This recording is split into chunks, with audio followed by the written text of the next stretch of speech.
பண்ண முடியுமா? இது போன்ற விஷயங்கள்ல தான் இந்த வீடியோல நம்ம பார்க்க போறோம். பட் வீடியோக்குள்ள போறதுக்கு முன்னாடி நம்ம எர்த் ஸ்ட்ரக்சரை பத்தி தெரிஞ்சுக்கலாம் வாங்க. நாம் பார்க்குறது போல் எர்த் ஒன் பீஸால் ஆனது இல்லை, அது 90 to 20 பீசஸால் ஆன ஜிக்ஸா பசில் பேக் போல் ஒரு ஸ்ட்ரக்சரால் உருவாகியிருக்கு. இதை டெக்டானிக் பிளேட்ஸ்னு சொல்கிறோம். இந்த பிளேட்ஸ்லாம் ஹாட் செமி சாலிட் சர்ஃபேஸான மேண்டலில் பிளேஸ் ஆகியிருக்கு. இதனால தான் இந்த உடஞ்ச டெக்டானிக் பிளேட்ஸ் மூவ் ஆகுது. ஒரு வருஷத்துக்கு ஒரு 1 to 10 சென்டிமீட்டர் அளவு இந்த பிளேட்ஸ்லாம் மூவ் ஆகுது.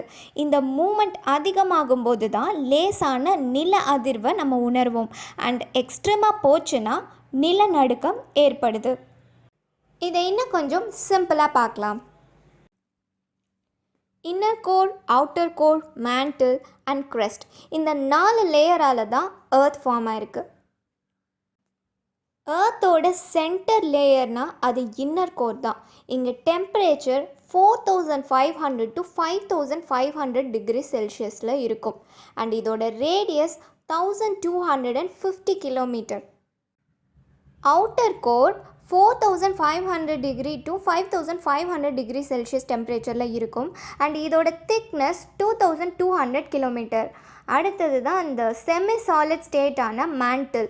இது தீப்பிழம்பு அப்படின்னு சொல்லுவாங்க. ஸோ இதோட திக்னஸ் 2900 கிலோமீட்டர் இருக்கும்.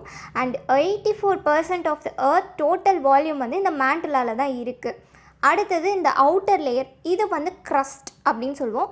ஸோ இது ஆப்பிள் ஸ்கின் போல தான் இருக்கும். அண்ட் இதோட திக்னஸ் 0 to 70 கிலோமீட்டர். கடலுக்கு அடியில் பார்த்தோன்னா 80 கிலோமீட்டர் வரைக்கும் இருக்கும். அண்ட் லேண்டுக்கு அடியிலன்னு பார்த்தோன்னா 32 கிலோமீட்டர் வரைக்கும் போகும். And 1% of the earth total mass தான் இந்த க்ரஸ்ட் லேயரே இருக்கும். எர்த் ஸ்ட்ரக்சர் பார்த்தாச்சுல, இப்போ நம்ம வீட்டுக்கு கீழே, அதாவது நிலத்துக்கு அடியில் நம்ம ட்ராவல் பண்ணி பார்க்க போகிறோம் வாங்க. ஸோ இதுதான் மேண்டில் ரீஜியன். நம்ம ஆல்ரெடி சொன்னோம்ல, inner core, outer core, mantle and crust. இது மேண்டில் ரீஜியன். ஸோ இதுக்கு மேலே க்ரஸ்ட் இருக்கும். அது அந்த ஆப்பிள் ஸ்கின் மாதிரி இருக்கும்ல, அதுக்கு இருக்கும். ஸோ அந்த க்ரஸ்ட்டில் தான் இந்த மாதிரி டெக்டானிக் பிளேட்ஸ் இருக்கும். ஸோ இந்த டெக்டானிக் பிளேட்ஸ் இந்த மாதிரி தான் இருக்கும். இது மூமெண்ட்டில் இருக்கும். ஏன்னா இது ஹாட், இது இப்போது கோல்டாக இருக்குது. பட் ஆனால் ஆக்சுவலாக இது ஹாட் மோல்டன் ஸ்டேஜில் இருக்கும். அதாவது செமி சாலிடாக இருக்கும். ஸோ இது மூவ் ஆகிட்டே தான் இருக்கும். இந்த மாதிரி மூமெண்ட் இருந்துக்கிட்டே தான் இருக்கும். ஸோ இந்த டெக்டானிக் பிளேட்ஸ் இப்படி மூவ் ஆகும்போது, இப்படி மூவ் ஆச்சுன்னா, இந்த டைரக்ஷனில் மூவ் ஆச்சுன்னா, இந்த கேப்பில் இருந்து இந்த மோல்டன் ஏரியா இருக்குல்ல, இது புது டெக்டானிக் பிளேட்ஸை உருவாக்கும்.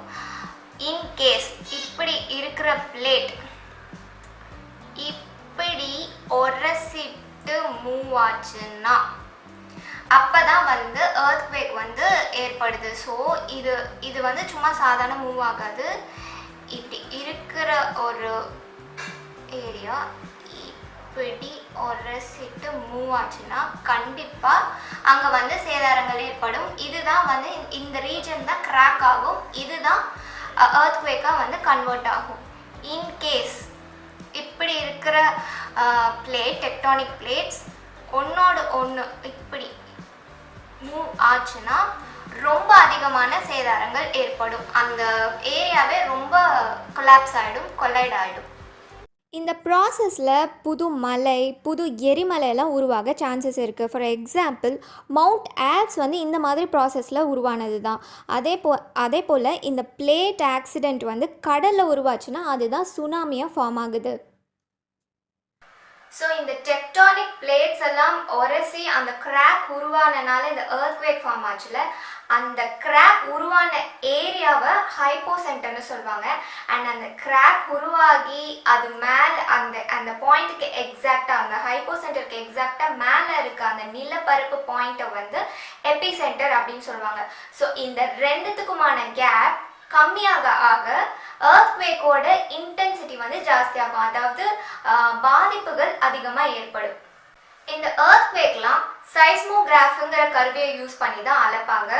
இந்த சைஸ்மோகிராஃப்ல இருக்கிற சைஸ்மோமீட்டர் நில அதிர்வுகளை ரெக்கார்ட் பண்ணும். இன்கேஸ் இந்த நில அதிர்வுகள்லாம் அதிகமாச்சுன்னா அந்த சைஸ்மோமீட்டர்ல கிராஃப் வந்து அதோட பெர்சன்டேஜ் இன்க்ரீஸ் ஆகும்.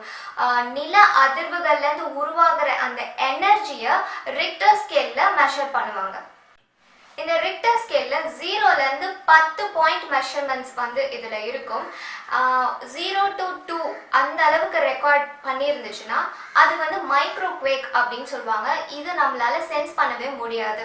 அண்ட் 2 to 4 ரெக்கார்டிங் இருந்துச்சுன்னா அது நம்மளால லேசா உணர முடியும். அண்ட் இதை வந்து மைனர் வைப்ரேஷன்ஸ் அப்படின்னு சொல்றாங்க. அண்ட் 4 to 6ல ரெக்கார்டிங் இருந்துச்சுன்னா அதை வந்து ஓரளவு மாடரேட் எர்த்குவேக் அப்படின்னு சொல்றாங்க. 6 to 10 வரைக்கும் ரெக்கார்ட் ஆயிருந்துச்சுன்னா அது மேஜர் எர்த்குவேக். இதுல உயிர் சேதங்கள் அண்ட் பில்டிங் இதெல்லாம் இந்த சேதாரங்கள்லாம் அதிகமா இருக்கும் அப்படின்னு சொல்றாங்க.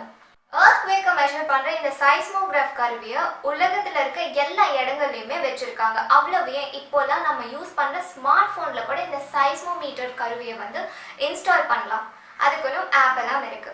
சரி, முன்கூட்டியே இந்த எர்த்குவேக் வரதெல்லாம் ப்ரெடிக்ட் பண்ண முடியாதா அப்படின்னு கேட்டிங்கன்னா 100% முடியாட்டியும் உலக அளவில் இருந்து இந்த சைஸ்மோகிராஃப்ல பதிவான அந்த டேட்டாவை கலெக்ட் பண்ணி நாசாவுக்கு அனுப்புவாங்க.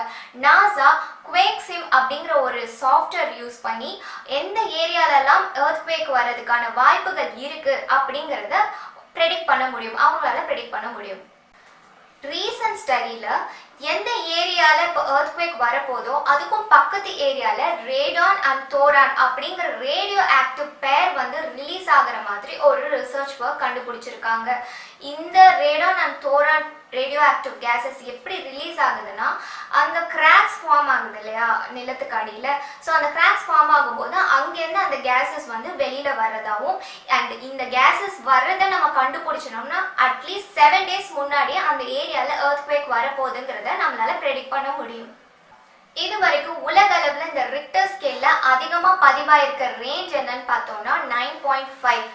இது 1960ல சில்லி நாட்டில் இருக்கிற வால்டிவியா அப்படிங்கிற ஒரு பிளேஸ்ல தான் பதிவாயிருக்கு. அதுக்கு அப்புறம் 2011ல ஜப்பான்ல 9.0 ரிக்டர் ஸ்கேலுக்கு வந்து ஒரு எர்த்குவேக் பதிவாயிருக்கு. இதுல 16,000 people இறந்துட்டதா ஒரு ரெக்கார்ட் இருக்கு.